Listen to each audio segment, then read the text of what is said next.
ఈరోజు మా ఇంట్లో కాలీఫ్లవర్ అండ్ ప్రాన్స్ కర్రీ అనమాట. మొన్న సండే రోజు మోహన్ ప్రాన్స్ తీసుకొస్తే అందులోంచి కొన్ని తీసి పక్కన పెట్టుకున్నాను. నాకు నాన్ వెజ్ ఇలా వెజ్తో కలిపి వండి తింటే చాలా ఇష్టం. And Mohan is a quite opposite person అనమాట.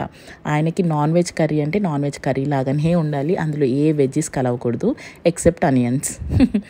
ఎనీవే, ఒకప్పుడు మన కుటుంబాలన్నీ చాలా పెద్ద పెద్దగా ఉండేవి కదా. ఫర్ సపోజ్ మా అమ్మమ్మ వాళ్ళని చూడండి, వాళ్ళు 14 మంది పిల్లలు అండ్ మా అమ్మ వాళ్ళు 6, అట్లానే మా అత్తమ్మ వాళ్ళు కూడా 5 మంది అక్క చెల్లెళ్ళు. సో అప్పుడు ఒకళ్ళు సంపాదిస్తే 10 మంది తినాలన్నమాట. సో ఇప్పుడు 10 మందికి కేజీ కూర ఎక్కడ సరిపోతుంది అని చెప్పి మన ఆడవాళ్ళు ఎంతో తెలివిగా, అంటే మన అమ్మలు అమ్మమ్మలు వాళ్ళమ్మలు కేజీ కూరని కాస్త 2 కేజీలు చేసేవాళ్ళంట. ఇలా చికెన్ని మటన్ని ఏదైనా వెజ్జెస్తో కలిపి వండేసి దాక నిండా కూర పెట్టి చేసేవాళ్ళంట.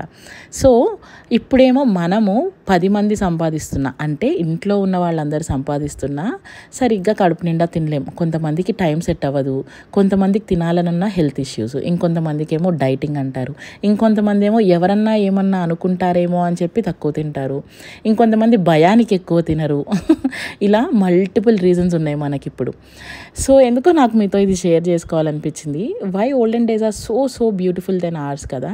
I think only 90s kids can relate to this. ఎందుకంటే మన 90s కిడ్స్ ఆల్రెడీ మనం డిసైడ్ అయిపోయాం, ఒకళ్ళో ఇద్దరితో స్టాప్ చేసేస్తున్నాం. We're not going to have those giant families any more in future.